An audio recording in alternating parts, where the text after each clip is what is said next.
Sheba नामक एक अयोग्य व्यक्ति था। वो बेन्यामीन वंशी बिक्री का पुत्र था।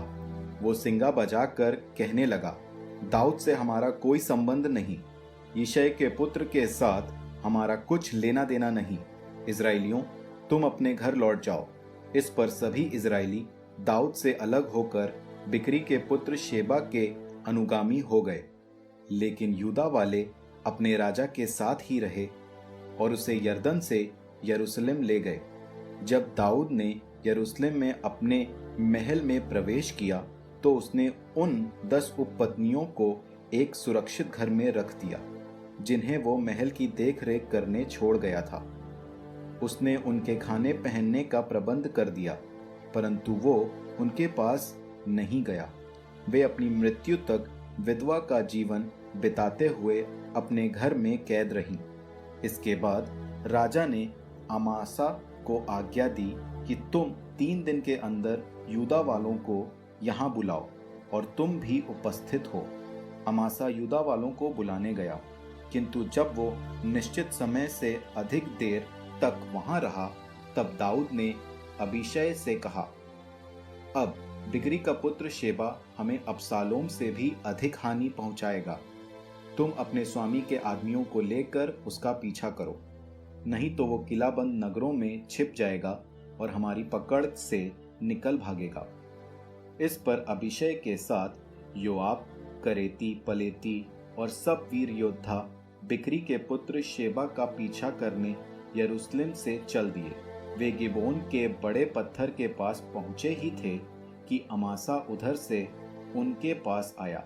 योआब अपने सैनिक वस्त्र पहने था, उसकी कमर में म्यान सहित तलवार लटक रही थी। जब वो आगे झुका तो तलवार म्यान से गिर गई। योआब ने अमासा से पूछा, मेरे भाई सकुशल तो हो? और उसे चुंबन देने के लिए योआब ने अपने दाहिने हाथ से अमासा की दाढ़ी पकड़ी। अमासा का ध्यान योआब के हाथ की तलवार पर नहीं गया, इसलिए योआब ने उसे उसके पेट में भोंक दिया और उसकी अंतड़ियां बाहर जमीन पर गिर गईं। उस पर दूसरा वार करने की आवश्यकता नहीं पड़ी, उसकी मृत्यु तत्काल हो गई। इसके बाद योआब ने अपने भाई अबीशै के साथ बिक्री के पुत्र शेबा का पीछा किया। योआब के आदमियों में एक ने अमासा के पास खड़े होकर पुकारा, जो योआब के साथ है और जो दाऊद के पक्ष में है, वो योआब के पीछे आए। अमासा खून से लथपथ होकर लौटते लौटते मार्ग पर पड़ा था।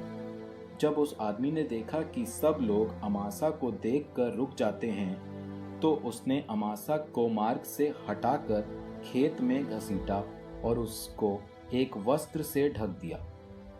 उसे मार्ग से हटाने के बाद सब कोई बिक्री के पुत्र शेबा का पीछा करने के लिए योआब के पीछे पीछे चल दिए। शेबा इज़राइल के सब वंशों को पार कर बेतमाका के आबेल आ गया। बिक्री के सभी पक्षधर एकत्रित होकर उसके पीछे हो लिए। योआब के सब लोगों ने आकर उसे बेतमाका के आबेल में घेर लिया।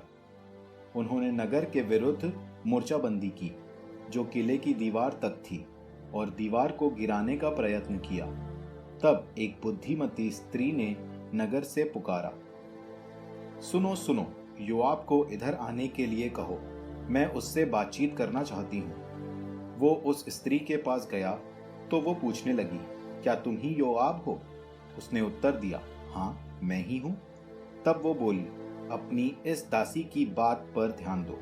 उसने कहा, मैं सुन रहा हूँ। वो बोली, प्राचीन काल में ये कहावत थी कि सलाह लेनी हो तो आबेल जाओ, और लोग इस प्रकार अपनी समस्याओं का समाधान करते थे। हम तो शांति प्रिय और ईमानदार इजरायली हैं। तुम एक ऐसे नगर का विनाश करना चाहते हो जो इजराइल का एक महानगर है। तुम प्रभु के दाएं भाग का अपहरण क्यों करना चाहते हो? योआब ने उत्तर दिया, अपहरण और विनाश मुझसे कोसों दूर है। बात ऐसी नहीं है। एफ्राइम के पहाड़ी प्रदेश के बिक्री के पुत्र शेबा ने राजा दाऊद के विरुद्ध विद्रोह किया है। केवल उसे हमारे हवाले कर दो और मैं नगर से चला जाऊंगा। स्त्री ने उत्तर दिया, उसका सिर दीवार के ऊपर से तुम्हारे पास फेंक दिया जाएगा। इसके बाद उस स्त्री ने अपनी विवेकपूर्ण बातों से सब लोगों को समझाया और उन्होंने बिक्री के पुत्र शेबा का सिर काटकर योआब के पास फेंक दिया। इस पर योआब ने तुरही बजवाई और सब लोग नगर छोड़कर अपने अपने घर लौटे। योआब राजा के पास यरूशलेम लौट आया। योआब इज़राइल की समस्त सेना का अध्यक्ष था। यहोयादा का पुत्र बनाया करेतियों और पलेतियों का सेनाध्यक्ष था। अदोराम बेगारियों का अध्यक्ष था। अहीलूद का पुत्र यहोशाफाट अभिलेखी था। शया सचिव था। सादोक और अब्यातेर याजक थे। याईरी ईरा दाऊद का याजक था।